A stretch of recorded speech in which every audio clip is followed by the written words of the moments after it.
Awal kisah terlihat di tahun 1999, sebuah helikopter milik organisasi Monarch terlihat tengah menuju sebuah tambang di Filipina. Dengan membawa penumpang yang bernama Dr. Serizawa dan asistennya yang bernama Vivian, kedatangan mereka ke sana adalah untuk meneliti konstruksi dari tanah lembah yang longsor di tengah pertambangan. Entah apa alasannya, yang jelas Monarch di sini sempat mendeteksi adanya radiasi di wilayah itu. Diceritakan jika tanah galian itu longsor ke dalam sebuah gua yang ada di bawahnya. Tanpa membuang waktu, Serizawa dan timnya segera masuk. Mereka pun dikejutkan dengan penemuan sebuah fosil berukuran raksasa. Tak hanya fosil barusan, mereka juga menemukan 2 buah spora raksasa. Satu dari 2 spora itu terlihat telah rusak, seperti sudah menetas dan pergi keluar dari sarangnya dan menuju ke arah lautan lepas.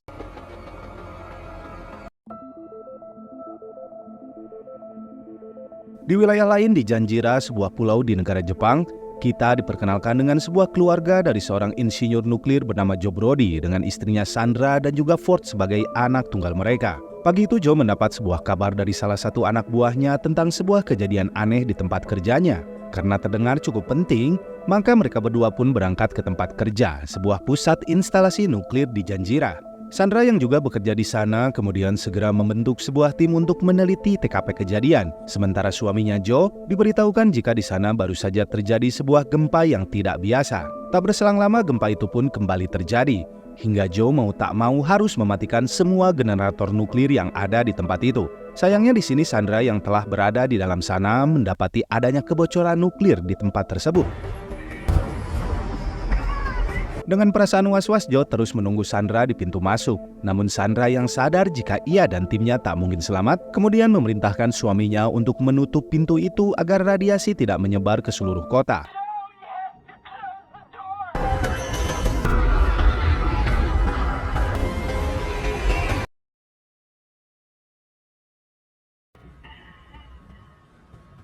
Tak berselang lama gempa susulan kembali terjadi. Kali ini gempa menghancurkan salah satu reaktor nuklir di pusat penelitian itu. Kekuatan guncangannya pun bahkan sampai terasa ke seluruh kota, termasuk sekolah tempat di mana Ford belajar.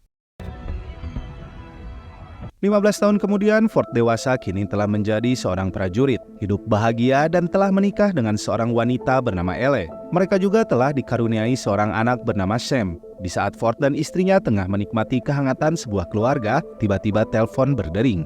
Di ujung telepon mengatakan jika ayah dari Ford yaitu Joe Brody ditangkap pihak kepolisian Jepang karena telah melanggar batas wilayah karantina nuklir. Akibat telepon itu, Joe pun menjadi gelisah dan segera bersiap untuk menyusul sang ayah ke Jepang.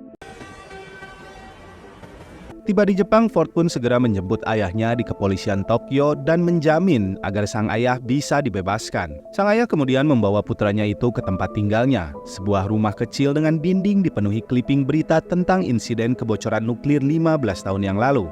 Tanpa Ford sadari jika ayahnya masih menyelidiki peristiwa yang telah menewaskan sang ibu. Hal itu juga yang menyebabkan Joe ditahan kepolisian Tokyo karena menerobos masuk ke wilayah Janjira tempat kerjanya dulu. Ford juga sempat mengajak ayahnya untuk tinggal bersamanya di Amerika karena Ford merasa jika ayahnya tidak akan bisa melupakan ibunya jika masih tinggal di sana. Namun di pagi harinya, sang ayah terlihat bersiap untuk pergi ke rumah lama mereka di Janjira, di mana ia ingin mengambil beberapa buah disket yang berisikan data penting yang bisa menjelaskan peristiwa 15 tahun yang lalu. Joe meyakini jika ada sesuatu di balik peristiwa itu dan teorinya itu bisa dibuktikan dengan isi dari disket tersebut. Mendengar hal itu, Ford akhirnya setuju untuk ikut ke Janjira yang telah menjadi kota mati. Tiba di Janjira, Joe seakan menyadari sesuatu dan langsung melepas masker radiasi yang dipakainya. Dan benar saja sesuai dugaannya jika saat ini wilayah Janjira sudah tidak lagi terkontaminasi radiasi nuklir seperti dulu. Tak lama mereka pun tiba di rumah mereka dulu. Joe segera mengambil beberapa buah disket yang dicarinya dan juga sebuah foto kenangan keluarga mereka.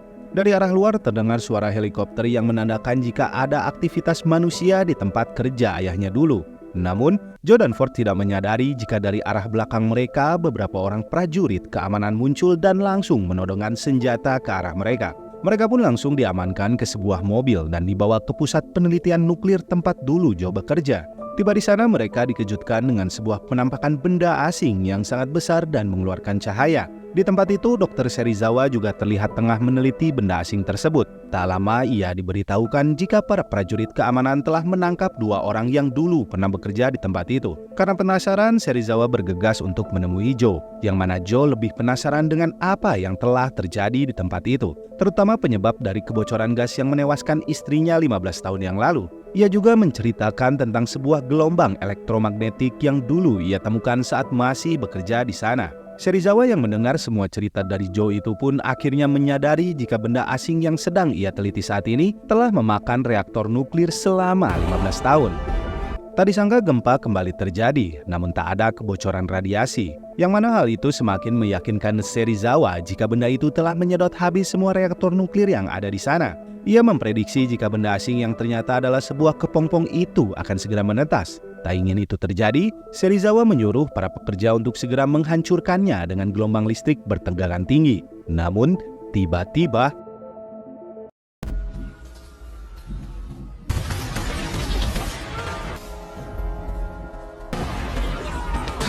gelombang listrik barusan nyatanya malah membuat benda asing itu semakin kuat dan berhasil untuk menetas. Dari dalamnya muncul seonggok makhluk raksasa yang membuat hancur semua aliran listrik di tempat itu. Generator cadangan pun mulai dinyalakan. Di saat itulah baru terlihat sosok dari makhluk raksasa itu. Ford yang masih dikurung di dalam sebuah kren akhirnya berhasil keluar akibat amukan dari makhluk itu. Namun naasnya di sana ia harus melihat ayahnya itu jatuh dari atas sebuah jembatan akibat ulah dari makhluk tersebut.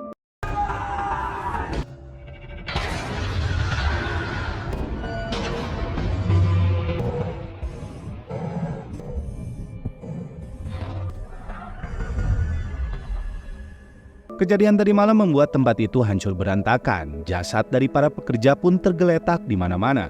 Tak lama seorang kapten dari pihak militer bernama Hampton, ia ditugaskan untuk mengambil alih penelitian Monarch yang dilakukan oleh Serizawa dan mengajaknya untuk pergi menuju kapal induk mereka.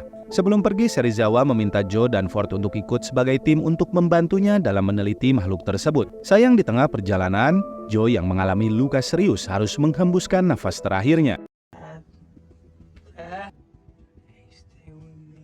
Beberapa jam menempuh perjalanan, mereka akhirnya tiba di kapal induk Saratoga. Pusat komando dari operasi Monarch dijalankan. Di dalam sana pihak militer menyebut makhluk asing semalam dengan sebutan Muto. Dan operasi Monarch kali ini dipimpin oleh seorang laksamana bernama William yang berencana untuk mencari Muto sampai dapat. Ford kemudian dijelaskan sekilas tentang sejarah dari operasi Monarch, di mana semua berawal di tahun 1954, di mana pertama kalinya sebuah kapal selam nuklir mencapai di lautan dalam. Pada saat itu, nuklir yang dibawa kapal selam tersebut tanpa sengaja membangunkan makhluk berusia jutaan tahun. Hal itu pun menjelaskan alasan dari uji coba nuklir di tahun 50-an yang sebenarnya mencoba untuk membunuh makhluk tersebut. Sayangnya bom-bom nuklir itu malah membuat makhluk Titan ini semakin kuat dengan memakan semua bom yang ditujukan padanya. Seiring dengan berjalannya waktu dan menipisnya tingkat radiasi di muka bumi, makhluk ini pun bersembunyi di dalam lautan dalam dan memakan radiasi dari inti bumi. Makhluk itu pun disebut dengan sebutan Godzilla, seekor Alpha Titan terkuat di muka bumi. Atas kejadian itulah organisasi Monarch pun didirikan. Serizawa kemudian menjelaskan jika 15 tahun yang lalu, ia dan timnya juga menemukan sebuah fosil makhluk raksasa asing di dalam sebuah pertambangan di Filipina. Fosil itu sendiri berbentuk seperti Godzilla, yang mana Serizawa berpendapat jika makhluk itu mati oleh kedua spora yang juga ada di sana. Sayangnya salah satu spora berhasil menetas dan kabur akibat penggalian dari tambang tersebut. Makhluk itu pun kemudian mencari pusat radiasi terdekat yang tak lain berada di Janjira. Dan makhluk itu menjadi kepompong selama 15 tahun di tempat itu, menyerap radiasi dari nuklir yang ada di sana untuk bisa bertahan hidup dan menetas sebagai Muto. Selaku perwakilan dari Monarch, Vivian pun menjelaskan alasan mereka tidak membunuh makhluk itu saat menjadi kepompong, yang mana alasannya jika membunuh makhluk itu secara tidak langsung akan melepaskan radiasi nuklir yang ada di dalamnya dan membahayakan nyawa jutaan manusia. Mereka pun memilih untuk membiarkannya sambil meneliti makhluk tersebut. Sejauh yang mereka pelajari, jika Muto mampu mempengaruhi arus listrik dari jarak dekat. Namun yang tak mereka sadari, jika makhluk itu ternyata bisa mengeluarkan serangan gelombang elektromagnetik dari dalam tubuhnya seperti yang dikatakan oleh Joe sebelumnya. Sebagai penerus dari Joe, Vivian dan yang lainnya mengira jika Ford mengetahui hal yang sama dengan sang ayah. Namun sayangnya, Joe yang memilih untuk menjadi seorang prajurit tidak mengetahui apa-apa tentang hal itu. Yang diingatnya di sini hanyalah ucapan dari ayahnya yang mengatakan jika makhluk itu bisa berkomunikasi melalui gelombang biosonar. Dari ucapan Ford itulah Serizawa berpendapat jika ada makhluk lainnya yang berkomunikasi dengan Muto itu. Situasi saat itu membuat Ford menjadi khawatir akan ada bencana yang lebih besar jika Muto itu tidak dihentikan. Namun, Serizawa meyakini jika Alpha Titan Godzilla akan menjadi makhluk penyeimbang untuk melawan Muto nantinya. Sebelum melanjutkan misi, Ford di sini meminta untuk menemui keluarganya. Ia kemudian menaiki sebuah helikopter dan menuju ke Hawaii untuk bisa melanjutkan penerbangannya ke San Francisco. Di sana Ford harus menaiki sebuah kereta untuk menuju ke bandara. Namun, di dalam sana Ford malah melihat seorang bocah yang terpisah dari kedua orang tuanya. Teringat akan sosok dari anaknya, Ford pun mendekati bocah itu dan berjanji akan mengantarkan kembali bocah itu kepada kedua orang tuanya. Sedangkan di dalam kapal induk Saratoga, mereka mendapat laporan jika kapal selam yang membawa nuklir milik Rusia hilang secara misterius di wilayah Pasifik Utara. Tim militer khusus pun segera diturunkan untuk menyelidiki kejadian itu. Di lokasi kejadian, tim ini menemukan kapal selam tersebut tengah menjadi camilan bergizi bagi Muto. Di waktu bersamaan, markas pusat Monarch mendeteksi ada makhluk lain yang mendekati lokasi itu. Mendapat informasi itu, Serizawa segera bersiap untuk pergi ke sana karena ia meyakini jika makhluk lain itu adalah Godzilla yang berusaha untuk mencari Muto. Di Hawaii sendiri, orang-orang yang ada di sana dibuat terkejut dengan kehadiran jet tempur yang berterbangan di atas mereka. Pesawat-pesawat itu sendiri ditugaskan untuk membunuh Muto. Namun sayangnya, Muto mulai mengeluarkan jutsu andalannya yang membuat listrik di sekitarnya menjadi padam. Termasuk juga pesawat jet tempur dan juga kereta yang ditumpangi oleh Ford. Tak lama kemudian, Serizawa melihat kehadiran Godzilla di sana. Arus gelombang air laut yang mirip tsunami membuat warga yang ada di sana ngabret satarigna karena sieun modar ti heula. Tak lama kemudian listrik di kota pun kembali menyala dan terlihat Muto kini telah berada di pusat kota dan membuat ketakutan orang-orang di sana. Pihak militer berusaha mati-matian untuk menjatuhkan Muto yang mulai menyerang kereta yang ditumpangi Ford. Beruntung, Godzilla kini telah tiba di sana.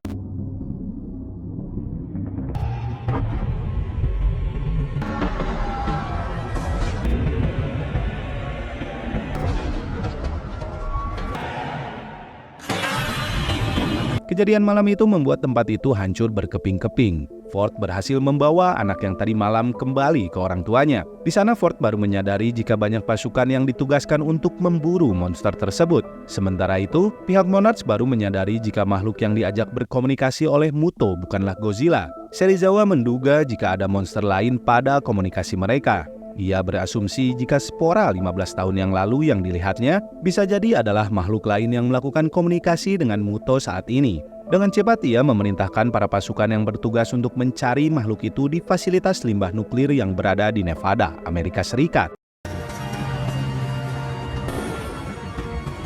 Dan benar saja, sesuai dugaan dari Serizawa, di tempat itu terlihat sebuah lubang besar telah menghancurkan pintu masuk dari fasilitas tersebut. Tak lama salah satu prajurit melihat sesosok monster yang mirip dengan Muto. Namun monster ini tidak memiliki sayap layaknya Muto yang dilawan oleh Godzilla dan memiliki ukuran yang jauh lebih besar. Monarch di sini menyadari jika monster kali ini berbeda jenis kelamin dengan Muto sebelumnya, yang mana artinya panggilan biosonar yang dilakukan Muto sebelumnya adalah panggilan untuk perentotan duniawi antar sesama monster.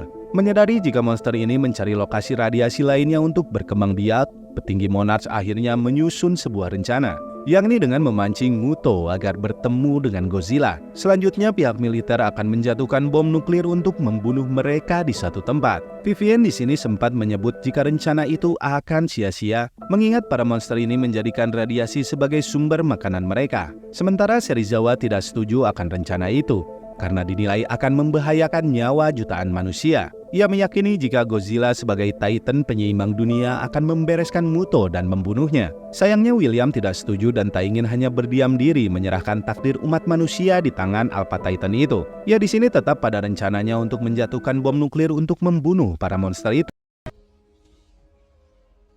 Ford sendiri akhirnya tiba di California. Ia berencana untuk kembali ikut pada misi karena dikatakan jika Muto kedua sedang dalam perjalanan menuju San Francisco, tempat tinggal dari Ford. Dengan kemampuan militernya sebagai spesialis penanganan bom, ia pun meminta izin untuk ikut dalam tim tersebut, sekaligus untuk menjemput keluarganya yang ada di sana. Ford kemudian menghubungi istrinya dan mengatakan jika ia akan tiba di sana esok hari untuk menjemput mereka. Dalam telepon itu, Ford mengatakan jika pihak militer akan menjatuhkan bom di sana untuk membunuh para monster tersebut. Setelahnya, Ford langsung bergabung dengan para prajurit lainnya. Malam harinya misi pun dilakukan. Kereta yang membawa bom nuklir itu seketika harus terhenti karena melihat sebuah ledakan besar di depan mereka. Para prajurit pun langsung memeriksa lokasi sekitar. Dan tiba-tiba,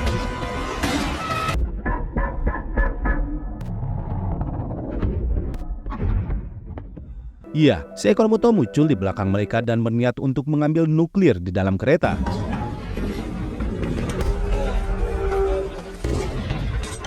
Ford yang kembali tersadar di keesokan harinya kemudian melihat sebuah helikopter tengah berusaha menyelamatkan bom-bom yang tersisa dari kejadian semalam.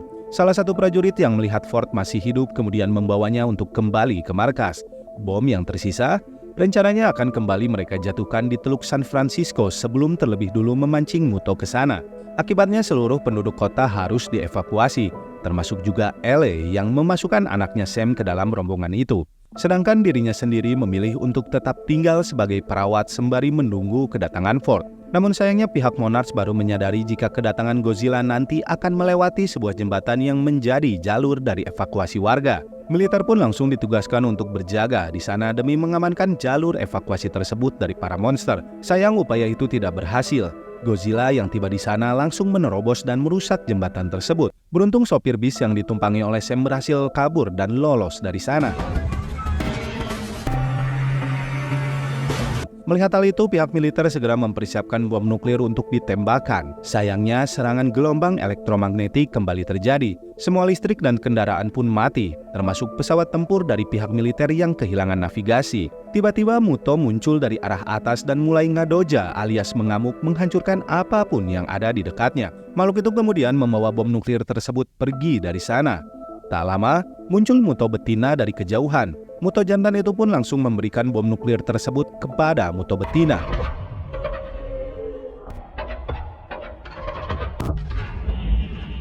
Mengetahui jika bom nuklir kini berada di tangan monster itu dan membahayakan nyawa penduduk kota, pihak militer akhirnya meminta bantuan Ford untuk mematikan bom itu secara manual atau menjauhkan bom itu dari pusat kota menuju ke laut.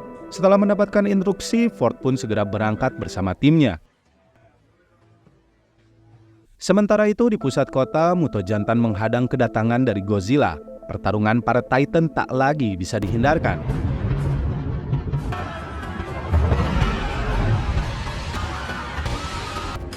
Memanfaatkan kekacauan itu, Ford dan timnya mulai menyelinap untuk mencari bom nuklir tersebut.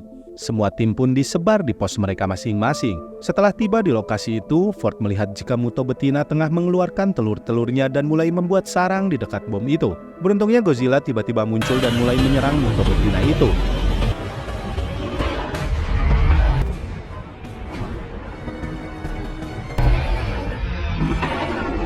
Sayang, pertarungan tak seimbang terjadi di mana Godzilla harus melawan dua Muto sekaligus. Ford yang melihat kesempatan itu segera berlari ke dalam sarang dari Muto betina untuk mengamankan bom nuklir itu. Di dalam sana terdapat ratusan telur dari Muto betina yang siap untuk menetas. Ford dan timnya juga menyadari jika mereka tak memiliki waktu untuk mematikan bom tersebut. Yang mana pilihan lainnya adalah membawa bom itu ke tepi pantai agar jauh dari pusat kota. Namun sebelum pergi, Ford mempunyai rencana lain, yakni meledakkan sarang dari Muto betina beserta dengan ratusan telur di dalamnya.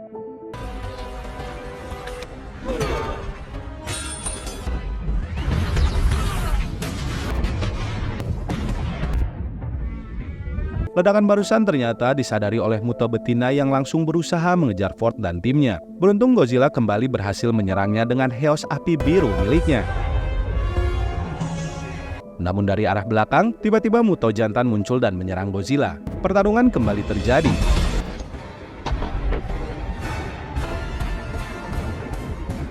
Sampai akhirnya Godzilla berhasil membunuh Muto jantan di tempat itu. Namun sang Alpha Titan harus tertimpa sebuah gedung yang membuatnya jatuh tak berdaya.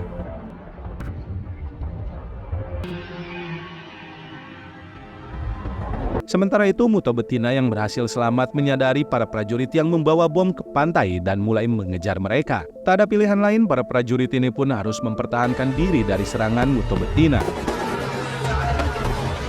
Serangan dari Muto betina membuat Ford kehilangan semua timnya. Kini, ia harus berjuang sendirian mengamankan bom nuklir tersebut. Namun lagi-lagi ia harus terhenti karena serangan gelombang elektromagnetik kembali dikeluarkan oleh Muto betina yang membuat mesin kapal yang Ford tumpangi harus mati. Namun lagi-lagi Godzilla yang sudah kembali bangkit tiba-tiba muncul dan kembali menyerang si Muto betina. Pada akhirnya Muto betina ini berhasil dikalahkan oleh Godzilla.